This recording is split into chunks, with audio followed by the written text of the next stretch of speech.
Hello students, welcome back to in maths की power दुनिया and आज हम स्टार्ट करने जा रहे हैं सेकंड पार्ट है चैप्टर 3 का।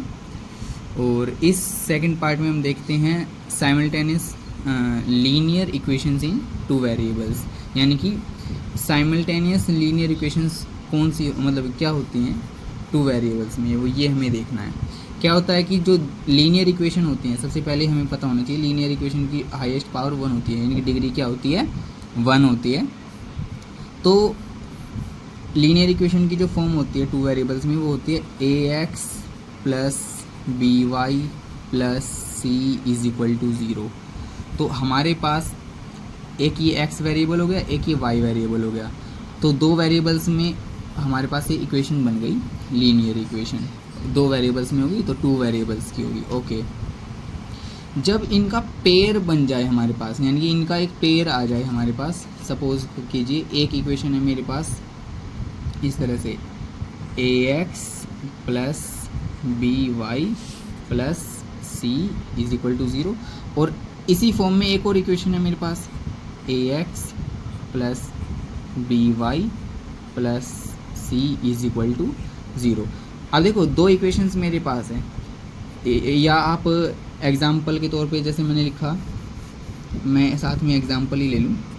जैसे मैंने लिखा 2x plus 3y plus 8 equal to 0, 7x minus या चलो प्लस ले लिया 9y प्लस 5 इक्वल टू 0।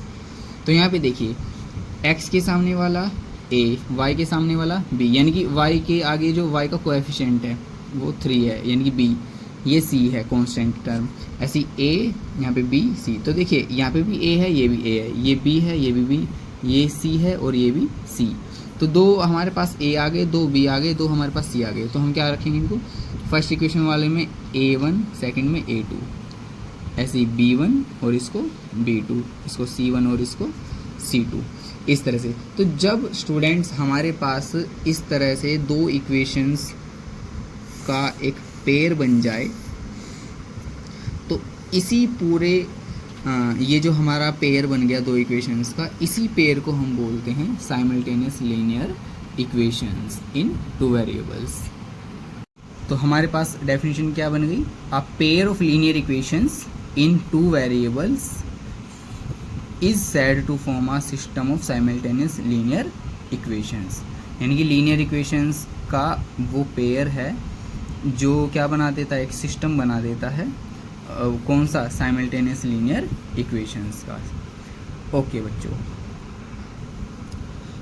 तो अब हमारे पास दो सिस्टम आ जाते हैं लीनियर इक्वेशंस के, एक तो है कंसिस्टेंट सिस्टम और एक है इनकंसिस्टेंट सिस्टम। तो पहले हम कंसिस्टेंट सिस्टम की बात करते हैं। कंसिस्टेंट सिस्टम क्या होगा, a system of, देखो a system of simultaneous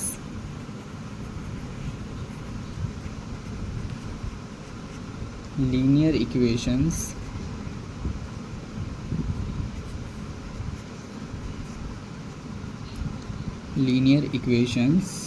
is said to be consistent, is said to be consistent।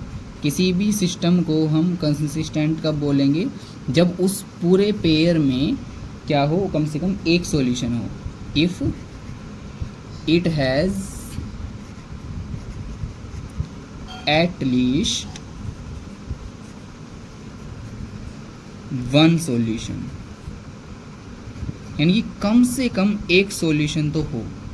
तो ऐसे पेयर को, मान लिया हमने दो इक्वेशन सोल्व की और उसमें एक हमारे पास सॉल्यूशन आ गई, x की सॉल्यूशन आ गई या y की सॉल्यूशन आ गई, कम से कम एक सॉल्यूशन तो आनी चाहिए।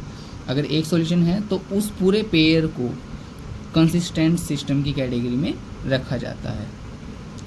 ओके, अब नेक्स्ट हमारे पास इनकंसिस्टेंट सिस्टम क्या होता है बच्चों, यानी कि लीनियर इक्वेशंस का वो पेयर, यानी कि अ system of simultaneous linear equations, ऐसा सिस्टम है ये लीनियर इक्वेशंस का जिसमें कोई भी सॉल्यूशन ना हो, यदि देखो if it has no solution, यदि हमने मान कर चलो कोई दो इक्वेशन सोल्व की और पता पड़ा कि ना तो हम x की वैल्यू निकाल सकते हैं ना y की वैल्यू, यानी कि नो सॉल्यूशन आ रही है, तो उस पेयर को इनकंसिस्टेंट सिस्टम की कैटेगरी में रखा जाता है। यदि देखो यदि एक सॉल्यूशन है या एक से ज़्यादा है, यानी कि सॉल्यूशन तो कम से कम एक तो होना चाहिए, एक से ज़्यादा भी हो, इनफाइनाइट मैनी सॉल्यूशन भी हो, तो भी वो कंसिस्टेंट सिस्टम है।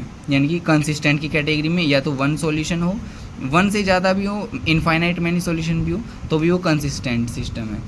यदि ऐसा हो गया कि कोई सॉल्यूशन ही नहीं आ रहा, नो सॉल्यूशन आ रहा है बिल्कुल, तो वो इनकंसिस्टेंट सिस्टम है।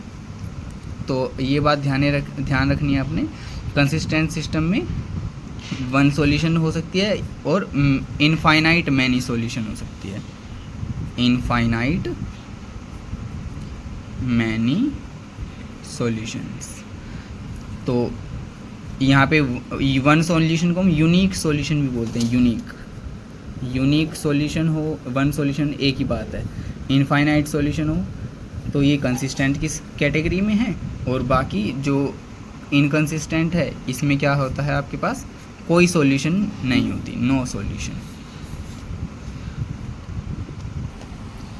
नाउ स्टूडेंट्स, हमने क्या है ये दोनों इक्वेशंस दोबारा से लिख लिए हैं, और अब हम क्या करते हैं, ये जो कोएफिशिएंट्स है, जैसे x का कोएफिशिएंट a1, x यहाँ पे इसमें a2, इस तरह से इनका जो है रेशियोज ले लेते हैं, इन सब के हम रेशियोज ले लेते हैं। जैसे सपोज कीजिए हमने सबसे पहले क्या करा, फर्स्ट रेशियो ली हमारे पास, जैसे a1/a2, a1/a2। तो कंडीशन क्या है बच्चों, a1/a2 यदि b1/b2 के इक्वल है, पहले हम चलो इक्वल नहीं लेते हैं, नॉट इक्वल कर लेते हैं पहले। यदि ये दोनों रेशियो हमारे पास इक्वल नहीं है, तो जो ग्राफ पे सॉल्यूशन जाएंगी आपके पास इंटरसेक्टिंग लाइन होंगी। पहली बात तो लाइंस कैसी होंगी, इंटरसेक्टिंग लाइन होंगी। और दूसरी बात, जब लाइंस हमारे पास इंटरसेक्ट करेंगी तो कहने का मतलब क्या होगा, इस तरह से इंटरसेक्ट करेंगी तो एक ही पॉइंट पर इंटरसेक्ट करेंगी, कट करेंगी, तो एक ही सॉल्यूशन हमारे पास आएगी। यानी कि सॉल्यूशन कैसी होगी, वन, या फिर आप ये कहो कि यूनिक सॉल्यूशन होगी। कैसी सॉल्यूशन होगी, यूनिक सॉल्यूशन। ओके, ये कंडीशन हमें याद रखनी है। सेकंड कंडीशन क्या है, यदि हमारे पास क्या हो, a1/a2 और b1/b2 ये दोनों तो हो जाए इक्वल, लेकिन तीसरे वाला इक्वल ना हो।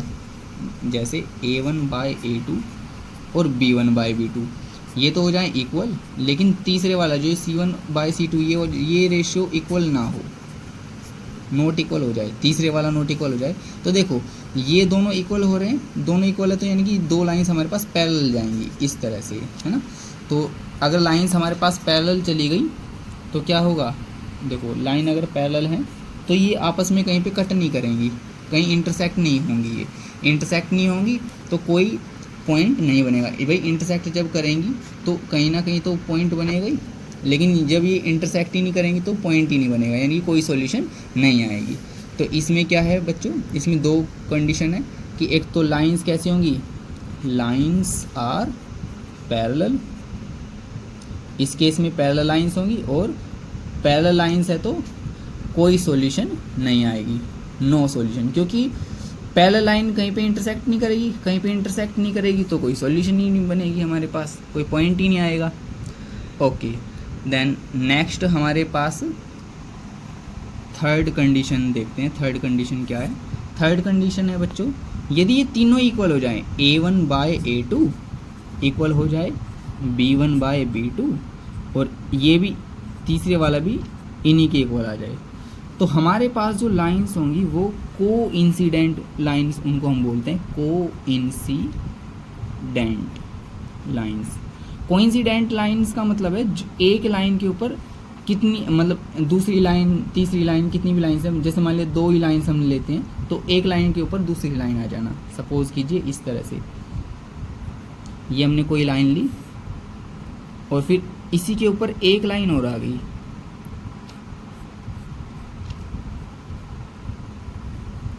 इस तरह से। तो अब यहाँ पे भी ऐसे तो बहुत सारे कॉमन पॉइंट्स हमें मिल रहे हैं ना, जो वे पॉइंट्स इस छोटी वाली लाइन के भी है और इस बड़ी वाली लाइन के भी है, तो काफ़ी सारी सॉल्यूशंस हमें मिल जाएंगी जो सेम हैं। तो हम यहाँ पे क्या लिख देंगे, कोइंसिडेंट लाइंस में कितनी सॉल्यूशन होगी, तो infinite many solutions, infinite many solutions.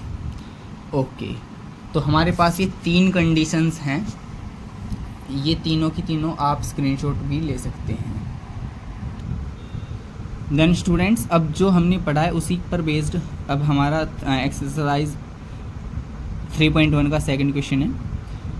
On comparing the ratios A1/A2, B1/B2 and C1/C2, इन तीनों रेशियोज को कंपेयर करना है और हमें ये बताना है कि find out whether the lines representing the following pair of linear equations intersect at a point.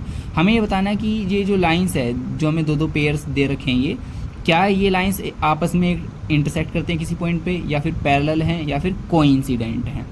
तो बच्चों, इंटरसेक्टिंग लाइंस, पैरेलल लाइंस और कोइंसिडेंट लाइंस, अभी हमने इनकी कंडीशंस रीड आउट की थी, तो उसी कॉन्सेप्ट से ये तीनों क्वेश्चंस, ये तीनों पार्ट्स हो जाएंगे ईजी। देन स्टूडेंट्स, अब ये क्वेश्चन हमने यहाँ पे फ्रेम कर लिया है। तो 5x - 4y + 8 = 0 और सेकंड इक्वेशन है 7x + 6y - 9 = 0। ये हमारे पास इक्वेशन है। ओके, अब देखते हैं, देखो x का वेरिएबल 5 है, यहाँ पे x का वेरिएबल क्या, सॉरी x का कोएफिशिएंट 5 है, यहाँ पे x का कोएफिशिएंट क्या है 7। इस तरह से यहाँ पे y का कोएफिशिएंट -4 और यहाँ पे y का वेरिएबल क्या है, सॉरी y का कोएफिशिएंट क्या है 6। तो देखिए यहाँ पे कोएफिशिएंट 5 है, यहाँ पे x का कोएफिशिएंट 7 है, तो a की वैल्यू यहाँ पे 5 है, यहाँ पे 7 है, तो 2 बार a हो गई, 2 बार b हो गई, 2 बार c। तो ये a1 b1 c1 और ये a2 b2 c2 इस तरह से लिख लेंगे। तो हमारे पास a1/a2 यानी कि x के कोएफिशिएंट्स 5 और 7, ये a1 है, ये a2 है, 5/7। अब देखते हैं b1/b2, देखते हैं। देखो y के सामने वाला b, यहाँ पे y के सामने वाला भी b, 2 b हो गए, तो एक को b1 रख लेते हैं, एक को b2, इन दोनों का रेशियो देख लेते हैं। -4 डिवाइड में क्या है 6, साइन का ध्यान रखना है, -4 डिवाइड में 6, तो ये 2 से डिवाइडेड है, तो ये आ जाएगा 2 से 2 पे जाएगा और ये 2 से 3 पे जाएगा, 2 2 से 4, 2 3 से 6, और जो साइन है वो एज इट इज़। नेक्स्ट हमारे पास, नेक्स्ट हम क्या देख पाते हैं, कांस्टेंट टर्म्स देखते हैं 8 और -9, यानी कि पहले कांस्टेंट को c1, दूसरे वाले कांस्टेंट को c2, 8/-9।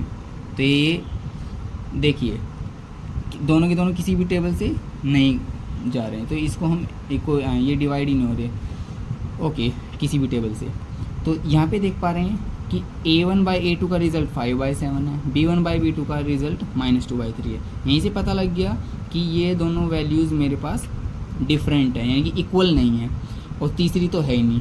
तो ये देखिए हमें यहाँ स्टार्टिंग में पता लग गया कि a1/a2 इक्वल नहीं है b1/b2। अगर इक्वल नहीं है, देखो पहली दोनों ही इक्वल नहीं है, तो हमने ऊपर अभी क्या देखा था कॉन्सेप्ट, ये देखिए, अगर a1/a2 इक्वल ना हो b1/b2, तो हमारे पास लाइंस कैसी होंगी बच्चों, इंटरसेक्टिंग लाइंस होंगी, है ना। तो हमारे पास ये, हमसे ये तो पूछा गया था कि ये बताओ कि इंटरसेक्ट करेंगी एक पॉइंट पर, या पैरेलल होंगी, या कोइंसिडेंट, तो ये इंटरसेक्टिंग लाइंस है ना, which indicates lines are intersecting. अगर लाइंस इंटरसेक्टिंग है तो हम कह सकते हैं कि ये जो लाइंस हैं या ये जो पेयर है लीनियर इक्वेशंस का, ये इंटरसेक्ट करेगा, pair of linear equations intersect at one point, एक पॉइंट पर, वन पॉइंट लिख लो या एट अ पॉइंट, एक ही बात है। जो ये हमारे पास गिवन पेयर है given pair of linear equations, ये क्या करेगा, इंटरसेक्ट करेगा, ठीक है। ओके, अब हमारे पास सेकंड क्वेश्चन है, मतलब इसका सेकंड पार्ट है, 9x + 3y + 12 = 0 and 18x + 6y + 24 = 0। यहाँ पे देखते हैं, देखो ये ax + by + c = 0 की फॉर्म में आ रहा है, तो हमारे पास a की वैल्यू 9 आ गई इस इक्वेशन में, है ना, और यहाँ पे हमारे पास b की वैल्यू 3,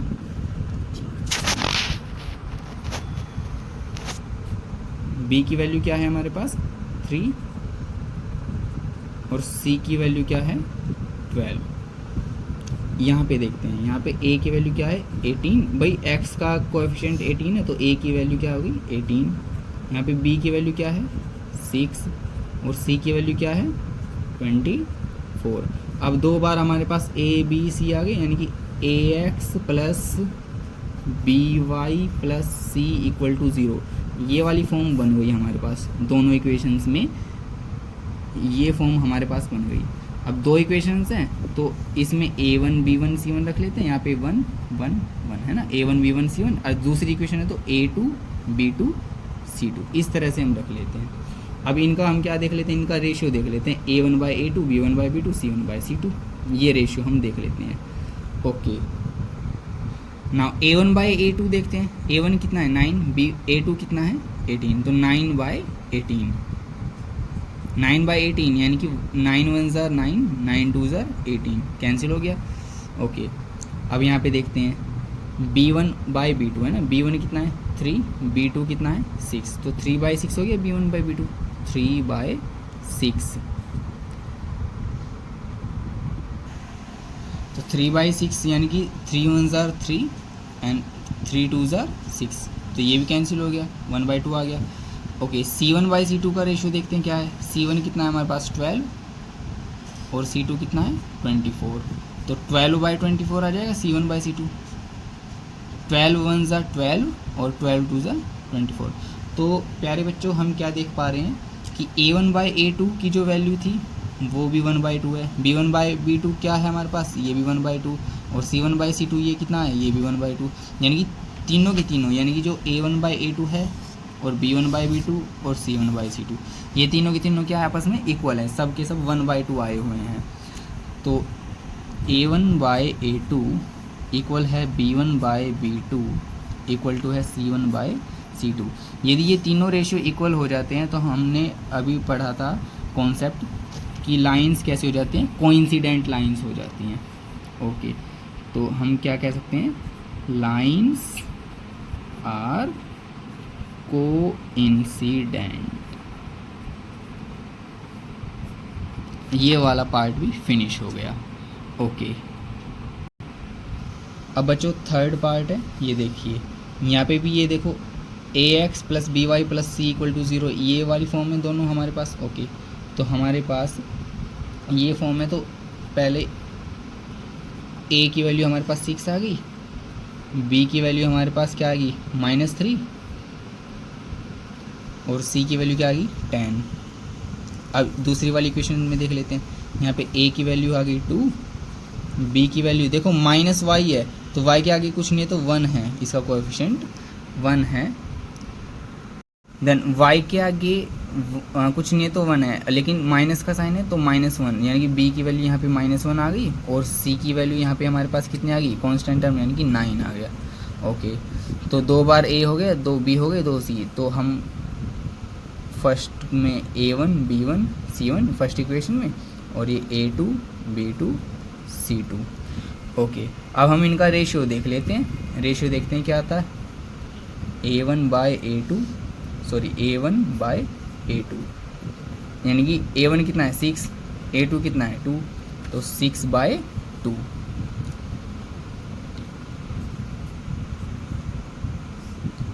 b1/b2, b1/b2 क्या है देखो -3/-1, c1/c2 देख लेते हैं, c1 कितना है 10, C2 कितना है 9, 10/9। क्या ये कैंसिल हो रहे हैं? बिल्कुल। देखो 6 को 2 से कैंसिल करेंगे 3 आ जाएगा। ये देखिए माइनस से माइनस कैंसिल हो जाएगा, तो 3/1 का मतलब ये भी 3 बचेगा। लेकिन 10/9 है ना, 10 और 9 ये सेम टेबल से नहीं कैंसिल हो सकते, तो हमारे पास ये A1/A2 B1/B2 ये दोनों वैल्यू तो सेम है हमारे पास, 3 ये भी 3, लेकिन ये वाला, ये जो लास्ट वाला है ये हमारे पास डिफरेंट है। अगर ये डिफरेंट है तो हम क्या लिखेंगे कि A1/A2 ये इक्वल है B1/B2 के, लेकिन तीसरे वाला जो है C1/C2 के इक्वल, यानी कि जो C1/C2 है वो इन दोनों के इक्वल नहीं है। तो जब थर्ड इक्वल ना हो, सिर्फ 2 ही इक्वल हो, तो लाइंस कैसी होंगी हमारे पास? पैरेलल, यानी कि lines are parallel, lines are parallel. Finish. Next हमारे पास थर्ड क्वेश्चन है। देखो इसी कॉन्सेप्ट पर बेस्ड है थर्ड क्वेश्चन भी। On comparing the ratios A1/A2 B1/B2 and C1/C2, इन तीनों रेशियोज़ को कंपेयर करके हमें ये बताना है find the whether the following pair of linear equations are consistent और इनकंसिस्टेंट। तो बच्चों पहले ही स्टार्टिंग में ही बताया था, कंसिस्टेंट सिस्टम कौन सा होता है? जिसमें कम से कम एक सॉल्यूशन तो हो, एटलीस्ट 1 सॉल्यूशन, है ना। और इनकंसिस्टेंट जिसमें नो सॉल्यूशन हो, कोई सॉल्यूशन ना हो। तो डियर ये देखिए हमने स्टार्टिंग में बताया था ना, कंसिस्टेंट सिस्टम, कंसिस्टेंट कौन सा था? जिसमें कम से कम कितनी सॉल्यूशन हो? If it has at least 1 solution, कम से कम एक सॉल्यूशन तो हो। और इनकंसिस्टेंट क्या होगा? जिसमें नो सॉल्यूशन हो, यानी कि जिसकी कोई सॉल्यूशन ना हो।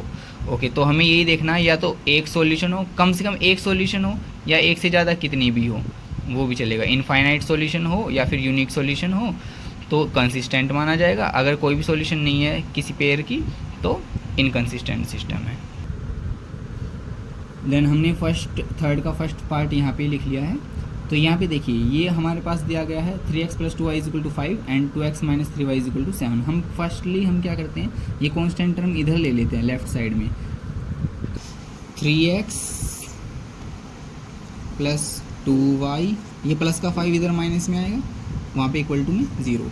यहाँ पे देखिए ये 2x - 3y प्लस का 7 इधर माइनस में इक्वल टू 0। ओके, तो प्यारे बच्चों ये a की वैल्यू है, ये b की वैल्यू है, ये c की वैल्यू है। तो फर्स्ट इक्वेशन है तो a1 b1 c1 इस तरह से लिख लेते हैं, है ना। अब बार बार एक्सप्लेन करने की तो ज़रूरत है नहीं। तो a1 = 3, b1 की वैल्यू है 2, c1 की वैल्यू है, साइन का ध्यान रखना माइनस में है, -5। ऐसे यहाँ पे x के सामने क्या है a2, सेकेंड इक्वेशन है तो a2 लिखेंगे 2। यहाँ पे b2 की वैल्यू कितनी आ जाएगी -3, और c2 की वैल्यू कितनी आ गई हमारे पास -7। ओके, अब हम इनको देखो, हमसे पूछा क्या गया है इस क्वेश्चन में कि कंसिस्टेंट और इनकंसिस्टेंट बताना है। कंसिस्टेंट यानी कि कम से कम एक सॉल्यूशन तो होनी चाहिए। देखते हैं क्या ये कंसिस्टेंट है या नहीं। तो कंपेयरिंग कर लेते हैं, A1/A2 निकाल लेते हैं पहले, कितना आ जाएगा? A1 कितना है 3, A2 कितना है 2, तो 3/2। अब B1/B2 देखते हैं, B1/B2, B1 कितना है 2 और B2 कितना है -3, तो ये आ गया 2/-3। तो यहीं से पता लग गया कि A1/A2 नॉट इक्वल आ रहा है B1/B2 के, है ना। तीसरा तो हमें लिखने की ज़रूरत ही नहीं है, आप लिखना चाहे लिख सकते हो, पर बाकी कोई नीड है नहीं। -5/-7 आ जाएगा, तो माइनस से माइनस कैंसिल, ये 5/7। तो यहीं से देखो स्टार्टिंग में हमें पता लग गया था कि ये 3/2 आया है और ये 2/-3, तो दोनों के दोनों नॉट इक्वल है, यानी कि A1/A2 नॉट इक्वल है B1/B2। अगर ये दोनों इक्वल ही नहीं है रेशियो, तो यानी कि लाइंस कैसी बनेगी? इंटरसेक्टिंग लाइन बनेगी, है ना। इंटरसेक्टिंग लाइन बनेगी, देखो लाइंस कैसी होंगी? इंटरसेक्टिंग होगी। अगर इंटरसेक्टिंग लाइंस होंगी तो इंटरसेक्टिंग लाइन एक ही सॉल्यूशन बनाएगी, है ना। तो यानी कि 1 सॉल्यूशन, या दिस सिस्टम हैज़, या ऐसे लिख देंगे this given pair of linear equation has one solution, है ना, वन सॉल्यूशन। इसमें हमारे पास एक सॉल्यूशन है, ठीक है, इंटरसेक्टिंग लाइन है, एक सॉल्यूशन है। यदि एक सॉल्यूशन है तो कैसा सिस्टम हो गया ये, कंसिस्टेंट। तो ये हमारे पास कैसा सिस्टम है, consistent system. Okay, next second part हमारे पास है 2x minus 3y equal to 8, 4x minus 6y equal to 9। Okay, ये प्लस का 8 इधर माइनस में, ये प्लस का 9 इधर माइनस में, जैसे हमने अभी फर्स्ट पार्ट में किया है ना। तो यहाँ से हमारे पास क्या बनेगा, देखो 2x माइनस 3y, ये प्लस का 8 इधर माइनस में, इक्वल टू में 0। ये यहाँ से हमें क्या मिलता है, 4x माइनस 6y, ये प्लस का 9 इधर माइनस में, ये इधर चला गया तो यहाँ पे कुछ नहीं बचेगा, 0 बचेगा। ओके, ये a1 b1 c1 इस तरह से लिख लेंगे। और यहाँ पे सेकंड इक्वेशन है a2 b2 c2। तो देखिए बच्चों, a1 बाई a2 क्या हमारे पास आ जाएगा, अब मैं डायरेक्ट लिख देता हूँ, a1 बाई a2 कितना है, देखो ये 2 है, ये 4 है, तो 2 बाई 4 यानी कि 1 बाई 2 आ गया कैंसिल होकर। ऐसे b1 बाई b2 हम देखते हैं, तो b1 बाई b2 क्या हो जाएगा, माइनस 3 बाई माइनस 6, तो माइनस 3 बाई में माइनस 6 है, माइनस से minus cancel, 3 1 3 3 2 6। Okay, c1 by c2 देखते हैं, माइनस 8 बाई, ये देखो माइनस 8 बाई माइनस 9, तो ये c1 बाई c2 आ जाएगा माइनस 8 बाई माइनस 9। तो माइनस से माइनस कैंसिल हो जाएगा, तो 8 बाई 9 हमारे पास बचता है। फाइनली क्या बचेगा, 8 बाई 9। ओके, तो हम देख पा रहे हैं कि a1 बाई a2 और b1 बाई b2 ये दोनों रिजल्ट हमारे पास सेम है ना। a1 बाई a2 हमारे पास सेम है किसके, b1 बाई b2 के। a1 by a2 equal to है b1 बाई b2। यदि ऐसी सिचुएशन है कि दो इक्वल हैं और तीसरा नॉन इक्वल है ना, तीसरा तो इक्वल है ही नहीं, दो इक्वल हैं, तो लाइन कैसी बनेगी, पैरेलल, है ना, जैसा कि हमने स्टार्टिंग में बताया था। लाइन कैसी होगी, लाइन्स आर पैरेलल। और बच्चों यदि लाइन पैरेलल चली जाएं, यदि लाइन हमारी कैसे चली जाएं, ऐसे पैरेलल चली जाएं, तो ये कहीं पे इंटरसेक्ट ही नहीं करेंगी, एक दूसरे को कट ही नहीं करेंगी, कट नहीं करेंगी तो कोई पॉइंट नहीं बन पाएगा, कोई पॉइंट नहीं बन पाएगा तो कोई सॉल्यूशन भी नहीं आ पाएगी। तो नो सॉल्यूशन, पैरेलल लाइन में हमेशा ध्यान रखना है, नो सॉल्यूशन। तो given pair of linear equation has no solution, no solution, यानी कि सुनो, नो सॉल्यूशन तो है, लेकिन देखो अगर कोई सॉल्यूशन नहीं है तो हमारा जो सिस्टम कैसा हो जाएगा, वो कैसा हो जाएगा, इनकंसिस्टेंट, क्योंकि आपसे सिस्टम पूछा गया है, तो सिस्टम हो जाएगा हमारे पास इनकंसिस्टेंट। इसमें इनकंसिस्टेंट सिस्टम आ जाएगा। नाउ अब हम थर्ड पार्ट देखते हैं इसी थर्ड क्वेश्चन का। ये दोनों इक्वेशंस हमारे पास गिवन है, तो जैसा हमने स्टार्टिंग में फर्स्ट 2 पार्ट्स में किया है, ऐसे ही हम यहाँ पे करेंगे। पहले हम कांस्टेंट टर्म को लेफ़्ट साइड में शिफ्ट कर लेते हैं, तो हमारे पास क्या आता है, ये देखिए 3/2 x प्लस 5/3 y, वो प्लस का इधर माइनस में आ जाएगा 7, वहाँ पे कुछ नहीं बचेगा 0। सेम ऐसे यहाँ पे 9x माइनस 10y प्लस का 14 इधर माइनस में इक्वल टू 0। तो बच्चों x के सामने वाला a हो गया और y के सामने वाला b हो गया, यानी कि इनके कोएफिशिएंट्स। तो a1 हमारे पास क्या हो गया, आप सीधा लिख सकते हो, है ना, कंपेयरिंग करके यहाँ पे सीधा लिख सकते हो कि a1 बाई a2 हमारे पास क्या आ जाएगा। देखो a1 बाई a2, a1 कितना है हमारे पास 3/2, a2 कितना है 9, ठीक है। तो 3/2 ये तो हो गया a1, और डिवाइड में a2 की वैल्यू कितनी है 9। देखिए 9 के नीचे कुछ नहीं तो 1 लगा सकते हैं आप, तो ये रेसिप्रोकल में हो जाएगा। तो 3/2 ये मल्टीप्लाई में चला जाएगा 1/9, है ना, रेसिप्रोकल हो जाएगा। तो यहाँ पे देखिए 3 1 3 3 3 9, तो 1 1 1 डिवाइड में 3 2 6, तो 1/6 आ गया। ऐसे यहाँ पे देखो b1 बाई b2, है ना, अब ये b1 हो गया और ये b2 हो गया, B1 और ये हो गया B2। तो यहाँ पे B1 बाई B2 देखते हैं बच्चों, B1 बाई B2। B1 कितना है 5/3, 5/3 और B2 कितना है हमारे पास माइनस का 10, B2 हमारे पास -10 है। ओके, तो देखो -10 है हमारे पास यहाँ पे, तो 10 के नीचे कुछ नहीं है, तो जैसे 5/3 ऐसे इसके नीचे कुछ नहीं है तो 1 लगा सकते हैं आप। ओके, तो ये देखिए 5/3 मल्टीप्लाई में ये 1 ऊपर चला जाएगा, -10 नीचे रह जाएगा, तो 5 × 5, 5 × 2 10, तो ये माइनस का 2 है तो माइनस का 6 आ जाएगा और ऊपर क्या है 1, तो -1/6 या 1/-6 एक ही बात है। ओके, उसके बाद C1/C2 हम देखते हैं। C1/C2 जब हम देखते हैं तो हमें क्या मिलता है, देखो C1 हमारे पास कितना है, ये देखो ये कांस्टेंट टर्म है ना -7। देखो ये हम जैसे लिखते थे, ये A1 है, ये B1 है, ये C1 है। C1 कितना है -7 बाय में C2 कितना है, ये रहा 14 लेकिन माइनस में है, तो माइनस से माइनस कैंसिल आउट, कितना बच जाएगा हमारे पास 1/2।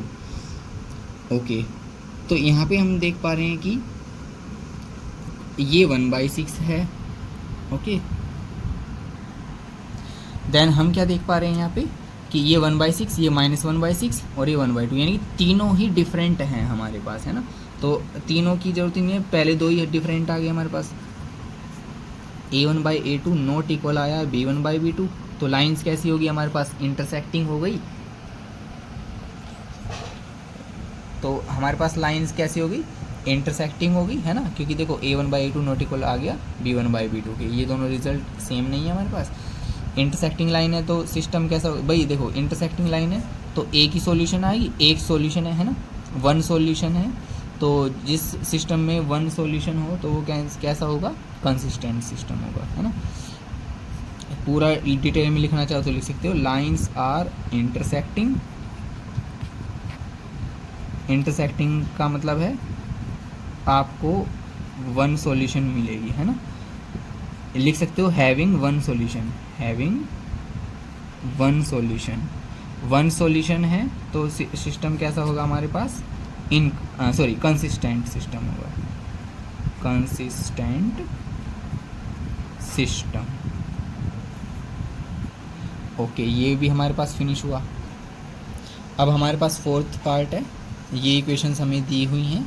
ओके, तो हम जैसे ये कांस्टेंट टर्म इधर लेफ्ट में शिफ्ट कर लेते हैं, प्लस वाला इधर माइनस में, माइनस वाला इधर प्लस में।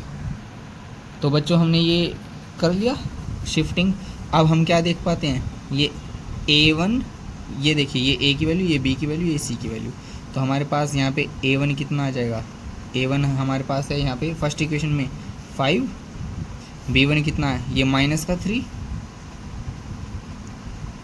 C1 कितना है -11। अब ऐसी यहाँ पे सेकंड इक्वेशन में ये A है, ये B है, ये C है, तो A हमारे पास कितना है -10, B हमारे पास कितना आ गया 6, C हमारे पास कितना आ गया 22। लेकिन ये सेकंड इक्वेशन में तो A2, B2 और C2 हम यहाँ पे पुट कर लेते हैं।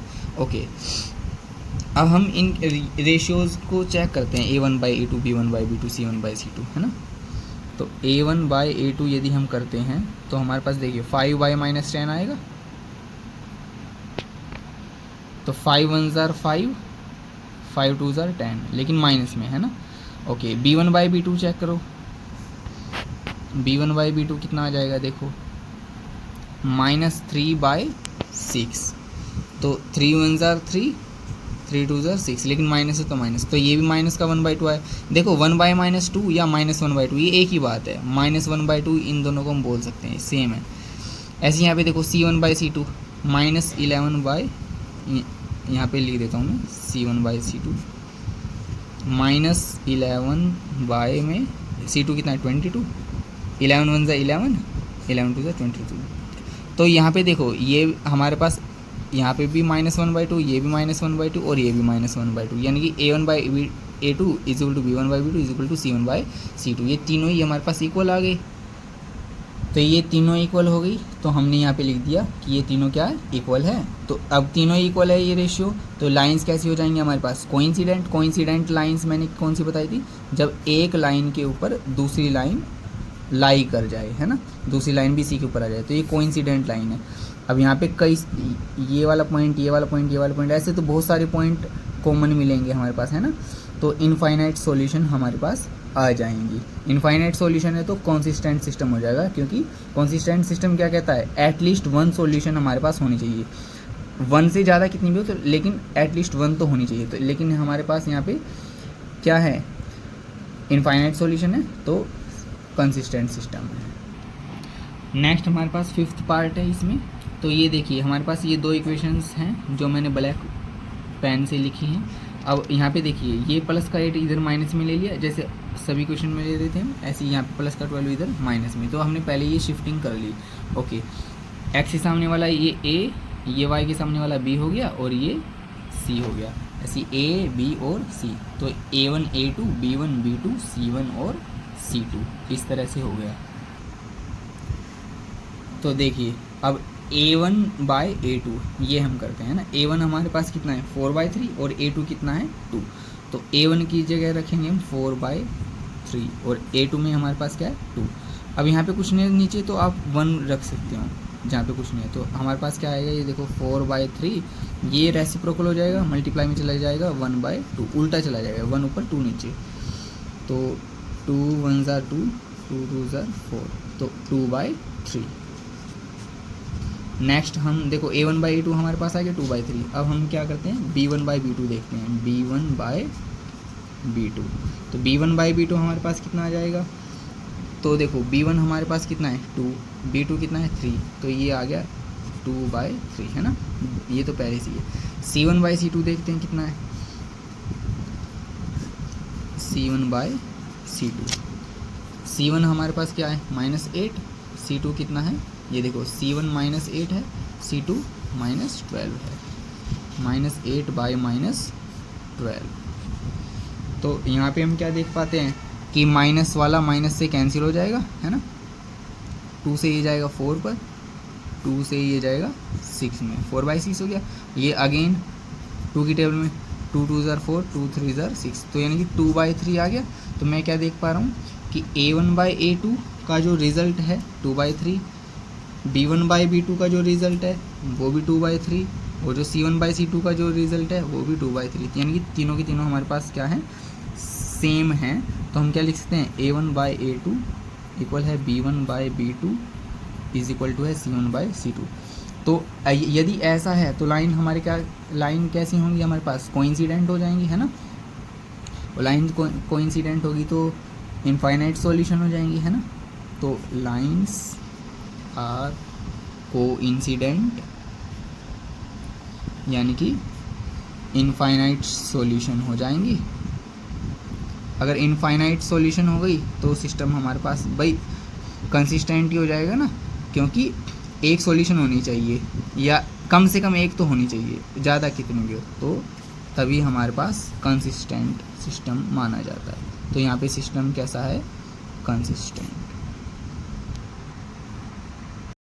नाउ अब फोर्थ क्वेश्चन हमारे पास है, which of the following pair of linear equations are consistent और इनकंसिस्टेंट। हमें ये बताना है कि इनमें से कौन सा कंसिस्टेंट है, इन पेयर्स में से कौन सा इनकंसिस्टेंट है। यानी कि कंसिस्टेंट और इनकंसिस्टेंट समझ गए ना, जो अभी हम फर्स्ट पार्ट में पढ़ रहे थे, सॉरी थर्ड क्वेश्चन में। इफ़ कंसिस्टेंट, यदि कंसिस्टेंट है तो हमें उनकी जो सॉल्यूशन है वो ग्राफिकली शो करनी पड़ेगी, यदि कंसिस्टेंट है। यदि इनकंसिस्टेंट है तो ग्राफिकली हमें शो नहीं करना है। ओके, फर्स्ट पार्ट पे सोल्व करते हैं। फर्स्ट पार्ट तो हमारे पास ये जो ब्लैक पेन से मैंने लिख रखी हैं, ये दो इक्वेशंस हमें गिवन थी, और मैंने ये प्लस का 5 इधर माइनस में रख लिया, ये प्लस का 10 इधर माइनस में। ओके, तो हमारे पास दो इक्वेशंस होंगी। तो हमारे पास ये देखिए, x के सामने कुछ नहीं तो 1 है, y के सामने कुछ नहीं तो 1 है ना। तो ये A B C ये हमारे पास ये तीनों वैल्यूज़ हैं इस टाइम। देखिए A इज़ इक्वल टू कितना हो गया, A is equal to 1, B is equal to 1, C C, यहाँ पे सी की वैल्यू क्या है -5, -5। इस साइड देखते हैं इस इक्वेशन में ए की वैल्यू कितनी है 2, बी की वैल्यू कितनी आ गई 2, सी की वैल्यू है -10। अब ये दो बार ए बी सी यहाँ पे आ गई, तो फर्स्ट इक्वेशन में A1 B1 C1 रख लेते हैं, सेकंड वाली इक्वेशन में A2 B2 और C2। इन दोनों का हम क्या कर लेते हैं, रेशियो देख लेते हैं। रेशियो देखते हैं क्या आता है हमारे पास। देखो पहले हम लिखते हैं A1/A2, फिर लिखेंगे B1/B2, फिर देखते हैं रेशियो C1/C2। A1/A2 हमारे पास कितना है, देखो A1 कितना है 1, A2 कितना है 2, 1/2 हो गया। B1/B2 यानी कि 1 और B2 कितना है 2। C1/C2 तो C1 है -5 ये रहा, और C2 कितना है -10। माइनस से माइनस कैंसिल हो जाएगा, 5 1 जार 5, 5 2 जार 10। तो ये मैं क्या देख पा रहा हूँ कि तीनों के तीनों हमारे पास क्या हैं, इक्वल है, यानी कि A1/A2 इक्वल आ गया B1/B2, और ये भी तीसरे वाला भी इक्वल है C1/C2, है ना। जब तीनों ही इक्वल हैं तो हमारे पास क्या हो जाएगा, हमारे पास लाइंस कैसी आ जाएंगी, कोइंसिडेंट लाइंस आ जाएंगी, है ना। कोइंसिडेंट लाइंस आ जाएंगी। कोइंसिडेंट लाइन होगी तो इनफाइनाइट सॉल्यूशन होगी कि नहीं होगी, इनफाइनाइट सॉल्यूशन होगी। इनफाइनाइट सॉल्यूशन है ना, तो सिस्टम कैसा हो जाएगा हमारे पास, कंसिस्टेंट हो जाएगा सिस्टम।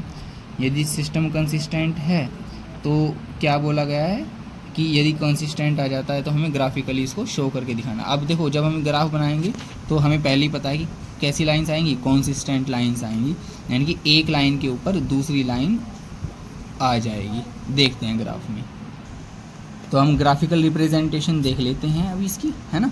देखिए फर्स्ट इक्वेशन हमारे पास ये x + y = 5, दूसरी इक्वेशन क्या है हमारे पास 2x + 2y = 10। हमने ये देखो हम डिवाइड कर लेते हैं 2 से पूरी इक्वेशन को, तो एज इट इज इक्वेशन लिखेंगे 2x + 2y = 10 और सभी को 2 से डिवाइड कर देंगे। जब हम 2 से डिवाइड करेंगे तो देखो 2 से 2 कैंसिल हो जाएगा, ओनली x बचेगा, यहाँ पे प्लस लगाएंगे, 2 से 2 कैंसिल हो जाएगा, y बचेगा यहाँ पे, ये 2 5 = 10। तो हमारे पास x + y = 5। देखो ये इक्वेशन भी x + y = 5 बनी, ये भी हमारे पास x + y = 5 बनी, है ना। दोनों इक्वेशंस हमारे पास सेम हो गई। यदि हमारे पास सेम हो गई तो यानी कि देखो जो हम टेबल एक के लिए बनाएंगे वही टेबल हमारे पास दूसरे के लिए सेम हो जाएगी बिल्कुल, है ना। टेबल यहाँ पे x और ये y। तो देखो यदि हम x को क्या रखते हैं, x को क्या रखते हैं 0, तो y की वैल्यू क्या आ जाएगी 5। भाई देखो x को हम 0 रखेंगे तो y तो 5 हो जाएगा, और यदि हम y को 0 रखते हैं तो x की वैल्यू 5 हो जाएगी। सेम ये अगर देखो अगर आप ये सेकंड इक्वेशन को अगर आप डिवाइड ना भी करो तो भी सेम रिजल्ट रहेगा, है ना। तो इसके लिए यही टेबल आ जाएगी कि हमारे पास ये सेम है।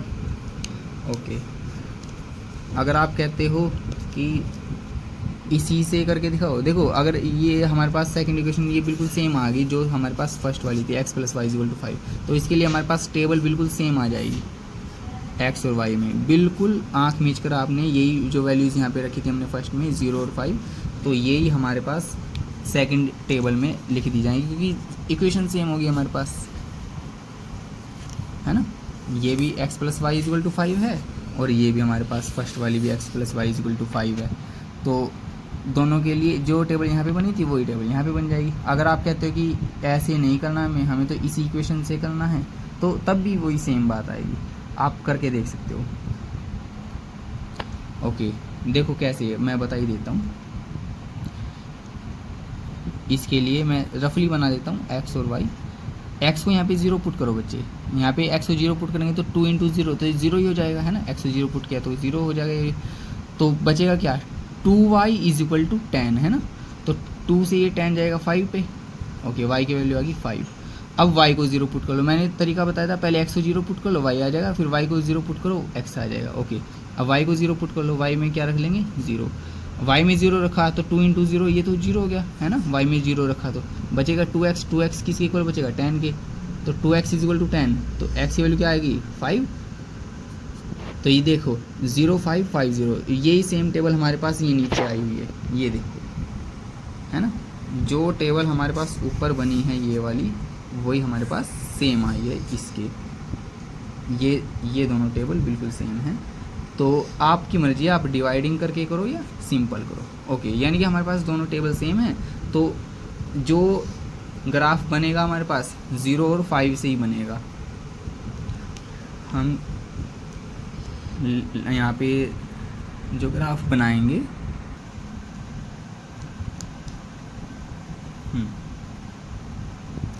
अब यहाँ पे देखते हैं हम, देखो हमारे पास टेबल में क्या है, 0 x पे 0 है, y पे 5 है ना, यहाँ पे x पे 5 y पे 0। तो देखिए x पे 0 y पे 5, x पे 0 तो यहीं पे आ जाएगा, ये रहा ओरिजिन पे। y पे कितना है बेटा 5, ये रहा y पे 5। तो ये वाला पॉइंट हो गया x, ये पॉइंट x पे 0 है, y पे 5। दूसरा यहाँ पे x पे 5 y पे 0। अब x एक्सिस पे 5 यहाँ पे ये, और ये वाला पॉइंट y पे 0 यहीं पे जाएगा। सेम यही टेबल यहाँ पे थी, है ना, फर्स्ट लाइन वाली टेबल भी यही थी। तो x पे 0 y पे 5, ये रहा y पे 5। तो सेम ये रहा x पे 5 y पे 0, यही बिल्कुल सेम ही लाइन आएगी दोनों कंडीशंस में। हाँ, तो हम क्या करते हैं, इस पॉइंट को इस पॉइंट से ज्वाइन कर देंगे। ओके बच्चों, तो जब ज्वाइन करेंगे तो इस तरह से स्केल रखेंगे और इन दोनों पॉइंट्स को हम क्या कर देंगे, ज्वाइनिंग कर देंगे। लेकिन जब ज्वाइन करेंगे तो जो ये लाइन आएगी इसके ऊपर इनकी इक्वेशन लिख देंगे। अब देखो फर्स्ट टेबल हमारे पास यही पॉइंट्स थे हमारे पास 0550, इसमें भी सेम यही थे 0550।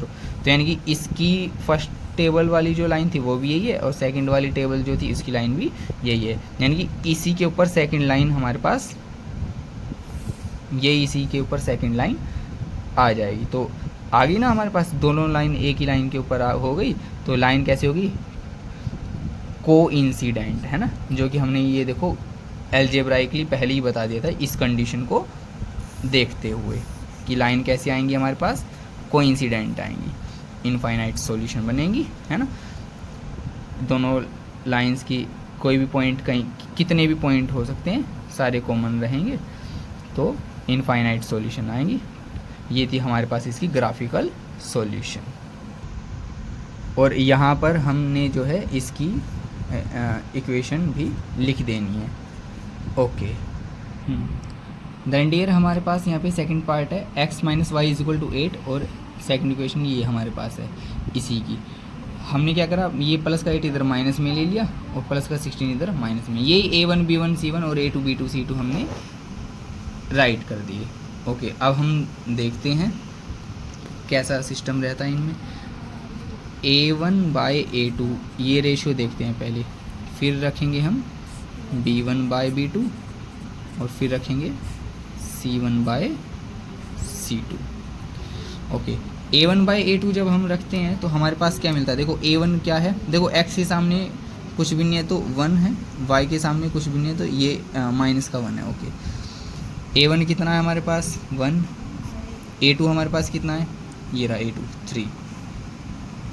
ऐसी b1 कितना है -1, b2 कितना है -3, है ना, माइनस से माइनस कैंसिल हो जाएगा तो 1/3 बचेगा ये। ऐसे c1 हमारे पास -8 और c2 हमारे पास है -16, तो ये माइनस से माइनस कैंसिल हो जाएगा तो ये बच जाएगा 1/2, है ना, 8 की टेबल में 16 2 पे जाएगा। तो हमारे पास ये दोनों तो इक्वल हो गई, लेकिन ये तीसरे वाला नॉट इक्वल है ना ये। तो हमारे पास क्या बनता है, देखो सिचुएशन क्या आती है कि a1 बाय a2 इक्वल है b1 बाय b2, ये दोनों तो इक्वल है, लेकिन तीसरे वाला नॉट इक्वल है, c1 बाय c2 क्या है, नॉट इक्वल है।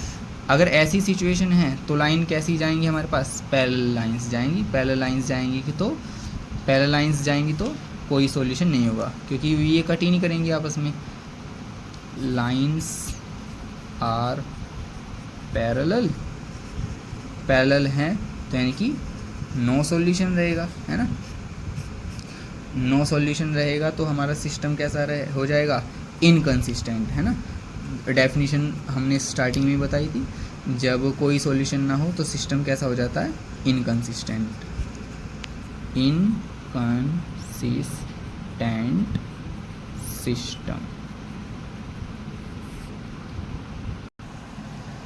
नेक्स्ट थर्ड पार्ट हमारे पास देखो, जो मैंने ये ब्लैक पेन से लिख रखी हैं ये दोनों हमारे पास इक्वेशंस है, दो इक्वेशंस दे रखी है।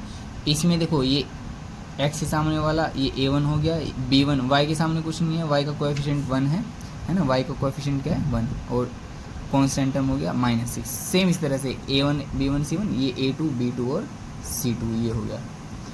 क्लियर है? तो x के सामने ये 4 हो गया, y के फ्रंट में क्या हो गया -2, और ये तो ये ABC हमने रख लिया। अब हम क्या करते हैं, a1/a2 b1/b2 और c1/c2। तो देखिए हम रेशियो रख लेते हैं पहले, a1/a2 b1/b2 c1/c2। a1/a2 कितना रहेगा, फिर देखते हैं b1/b2, ये देखते हैं कितना रहेगा, और फिर देखते हैं c1/c2, ये देखते हैं कितना रहेगा। ओके, हम क्या देख पा रहे हैं, a1 कितना है 2, डिवाइड में a2 कितना है हमारे पास 4, तो 2/4 यानी कि 1/2 आ गया कैंसिल करके, 2 1 जार 2, 2 2 जार 4। b1 कितना है 1, b2 हमारे पास कितना है -2। ओके, c1/c2 देख लेते हैं हम, ये -6 हो गया, और c2 कितना हमारे पास -4। ये कैंसिल हो गया माइनस से माइनस, 2 से 3 पे, और ये 2 से 2 पे। तो देखो हमारे पास यहीं पे पता लग गया, वैसे तीसरा हमें करने की ज़रूरत भी नहीं थी, हमारे पास ये यहीं पे पता लग गया कि a1/a2 इक्वल नहीं है b1/b2 के। यदि ऐसा है तो इंटरसेक्टिंग लाइन है ना, इंटरसेक्टिंग लाइन है, तो हम कह सकते हैं वन सॉल्यूशन है ना, हैविंग वन या यूनिक सॉल्यूशन। वन सॉल्यूशन है तो हमारे पास सिस्टम कैसा हो जाएगा, कंसिस्टेंट हो जाएगा। कंसिस्टेंट हो गया, कंसिस्टेंट सिस्टम है तो क्या बोला था क्वेश्चन में कि हमें ग्राफिकली सॉल्व करके दिखाना है। तो ये जो इक्वेशंस थी मैंने यहाँ पे लिख दी, और यहाँ पे क्या करा मैंने, ये -6 इधर ले लिया प्लस में, और ये -4 इधर प्लस में, ताकि अब हम देखो इन दोनों से ही क्या करते हैं, ग्राफ बना लेते हैं फर्स्ट और सेकंड इक्वेशन से, है ना। ग्राफ बनाएंगे कैसे, पहले तो टेबल बनानी पड़ेगी इनकी। तो टेबल जब हम बनाएंगे तो x और y यहाँ पे, और यहाँ पे भी सेम टेबल हम रखेंगे x और y। ओके, देखते हैं बच्चों हम क्या करते हैं, x पे 0 रखेंगे, यहाँ पे x में 0 रखा तो 2 × 0, ये तो 0 हो गया। x पे 0 रखा तो y कितना बचेगा, तो देखो 0 + y तो y हो जाएगा, y की वैल्यू क्या बचेगी 6। और यदि हम y को 0 रखें, यहाँ पे y पे 0 रखेंगे तो ये तो 0 हो गया, तो 2x किसके इक्वल बचेगा 6 के, है ना। और यदि 2x 6 के इक्वल बचा तो x की वैल्यू क्या आ जाएगी, ये मल्टीप्लाई वाला इधर डिवाइड में 6/2 यानी कि 3, यानी कि y को 0 रखेंगे तो x की वैल्यू कितनी आई 3। सेम यहाँ पे देखते हैं, x में 0 पुट करेंगे, x में 0 पुट किया, 4 × 0 0 हो गया। ओके, ये तो हो गया पूरा 0। यहाँ पे देखो क्या बचेगा, -2y = 4, है ना। तो यहाँ पे मैं सोल्व कर देता हूँ, देखो -2y = 4 कितना आ जाएगा, 2 से ये 2 पे जाएगा तो -y की वैल्यू क्या आ जाएगी 2, ये माइनस इधर चला जाएगा, y की वैल्यू क्या आ जाएगी -2। ओके, यानी कि x पे 0 पुट किया, y की वैल्यू आ गई। अब y पे 0 पुट कर लो, x की वैल्यू आ जाएगी। y पे 0 पुट करेंगे तो ये 2 × 0 ये 0 हो जाएगा पूरा का पूरा, तो 4x इसके इक्वल बचेगा 4 के, है ना। देखो 4x यदि 4 के ही इक्वल है तो 4 से 4 कैंसिल 1 पे, है ना। तो y पे हमने क्या पुट करा था 0, तो x की वैल्यू कितनी आ गई 1। ये दो हमारे पास टेबल आ गई। तो हमने अपनी टेबल्स को देखते हुए, ये देखिए हमारे पास टेबल ये दोनों आई है, इन्हीं टेबल्स को देखते हुए देखो 0 0 3 6 और यहाँ पे 1 माइनस 2 है ना, ये 0 0, तो 1 माइनस 2 3 6, इन्हीं को देखते हुए हमने क्या है ग्राफिकल रिप्रेजेंटेशन जब ली तो 1 1 का गैप ले लिया, क्योंकि यही हमारे पास यही आ रहे हैं ना 3 6 1 2 माइनस 2 ये सब। तो देखते हैं हमारे पास पॉइंट्स क्या क्या बनेंगे इस फर्स्ट टेबल से। हमारे पास पॉइंट क्या क्या बने, देखो पॉइंट्स हमारे पास एक तो 0,6 बनेगा, दूसरा बनेगा 3,0। यहाँ पे देख लेते हैं यहाँ पे पॉइंट कौन कौन से बनेंगे, 0, -2 और दूसरा 1,0, यानी कि पहले x वाला फिर y वाला, पहले x फिर y, फिर ये x फिर ये y है ना, 0 6 फिर 3 0 इस तरह से।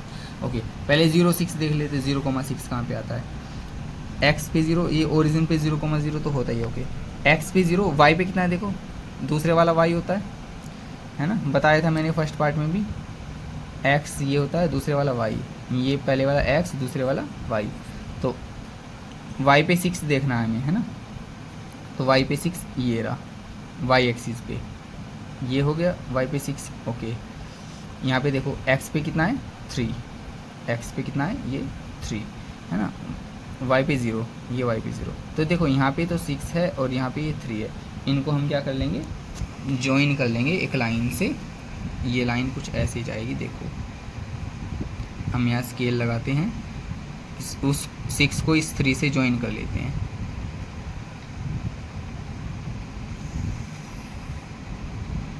और इस लाइन के ऊपर इसी की इक्वेशन लिख लेते हैं। ये फर्स्ट टेबल थी, तो फर्स्ट टेबल वाली लाइन हमारे पास क्या थी इक्वेशन, 2x + y - 6 = 0, ये हम इसी के ऊपर लिख लेते हैं, 2x + y - 6 = 0। ओके नेक्स्ट अब हमारे पास क्या है सेकंड, ये देखो 0, -2 और 1,0।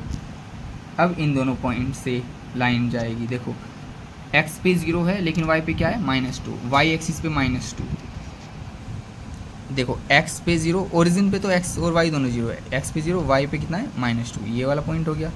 ओके आगे सेकंड पॉइंट है, यहाँ पे x पे कितना है 1, y पे तो 0 ही रहेगा। ओके x एक्सिस पे कितना है देखो 1, x पे 1 और ये y पे कितना है 0, तो इसको और इसको ज्वाइन कर देंगे हम स्केल की हेल्प से। तो यहाँ पे देखते हैं ये हमारे पास कितना आ चुका होगा, ये इस तरह से ये लाइन ड्रॉ हो जाएगी, और इस सेकंड वाली लाइन के ऊपर सेकंड इक्वेशन लिख देंगे। सेकंड इक्वेशन हमारे पास थी 4x, ये देखिए ये हमारे पास सेकंड इक्वेशन थी 4x - 2y - 4 = 0 है ना, तो इसी के ऊपर लिख देंगे 4x - 2y - 4 = 0। तो देखिए ये दोनों लाइंस हमारे पास इंटरसेक्ट कर गई है ना एक ही पॉइंट पर, तो ये हमारे पास इसकी ग्राफिकल रिप्रेजेंटेशन है। ये फोर्थ पार्ट है इस क्वेश्चन का, यानी कि लास्ट पार्ट है ये। तो देखते हैं, देखो ये हमारे पास ये जो ब्लैक पेन से मैंने लिख रखे हैं ये क्वेश्चन गिवन हुए, मतलब 2 इक्वेशंस है, ये पेयर दिया हुआ है इन दोनों इक्वेशंस का। मैंने A1 B1 C1 A2 B2 C2 लिख चुका हूँ यहाँ पे ना, जैसा कि मैंने फर्स्ट पार्ट में बताया था कि कैसे A1 B1 C1 ये सब लिखते हैं। ओके हम रेशियो देखते हैं A1/A2, तो 2/4, B1/B2, B1 कितना -2, B2 कितना है -4, C1/C2, C1/C2 कितना आएगा, देखो C1 कितना है -2 और C2 कितना है -5। ओके यहाँ पे देखते हैं पहले A1/A2 की वैल्यू क्या आ जाती है 2/4, यानी देखो 2 1 ज़ा 2 2 2 ज़ा 4 कैंसिल हो गया है ना, यहाँ पे माइनस से माइनस कैंसिल हो जाएगा, 2 1 ज़ा 2 2 2 ज़ा 4 है ना, माइनस से माइनस कैंसिल हो जाएगा। यहाँ पे सेम देखो माइनस से माइनस, लेकिन 2 की टेबल में 5, यहाँ पे ये डायरेक्ट कैंसिल नहीं हो पाएगा। तो देखो A1/A2 का जो रिज़ल्ट है वो कितना है 1/2, और जो B1/B2 का जो रिज़ल्ट है वो भी कितना है 1/2। तो A1/A2 इक्वल है B1 बाई B2 के, लेकिन C1 बाई C2 के इक्वल नहीं है, नॉट इक्वल है C1 बाई C2 के। यदि ऐसा रिजल्ट आ जाता है ना, तो जहाँ पे A1 बाई A2 इक्वल हो B1 बाई B2 के और तीसरा वाला नॉट इक्वल हो C1 बाई C2, तो कैसी लाइन बनती है हमारे पास? पैरेलल लाइन है ना। लाइन पैरेलल जाएंगी जब सिर्फ दो ही इक्वल हो, यानी कि देखो दो इक्वल हैं और तीसरे वाला नॉट इक्वल है, तो लाइन कैसी होंगी? Lines are parallel. यदि लाइन्स पैरेलल हैं तो ये पैरेलल लाइन कहीं पे इंटरसेक्ट ही नहीं करेंगी, इंटरसेक्ट नहीं करेंगी तो कोई पॉइंट भी नहीं बन पाएगा, है ना। इंटरसेक्टिंग पॉइंट नहीं बन पाएगा, नहीं बन पाएगा तो कोई सॉल्यूशन नहीं आएगी, यानी कि नो सॉल्यूशन रह जाएंगी। देखो यदि कंसिस्टेंट होता, यहाँ पे तो नो सॉल्यूशन दिखाया गया, नो सॉल्यूशन आ रहा है, तो इनकंसिस्टेंट सिस्टम हो गया, है ना। और इनकंसिस्टेंट सिस्टम है, इनकंसिस्टेंट सिस्टम है, तो आपसे क्वेश्चन में बोला गया था यदि कंसिस्टेंट है तो ही ग्राफिकल रिप्रेजेंटेशन दिखानी, अदरवाइज नहीं।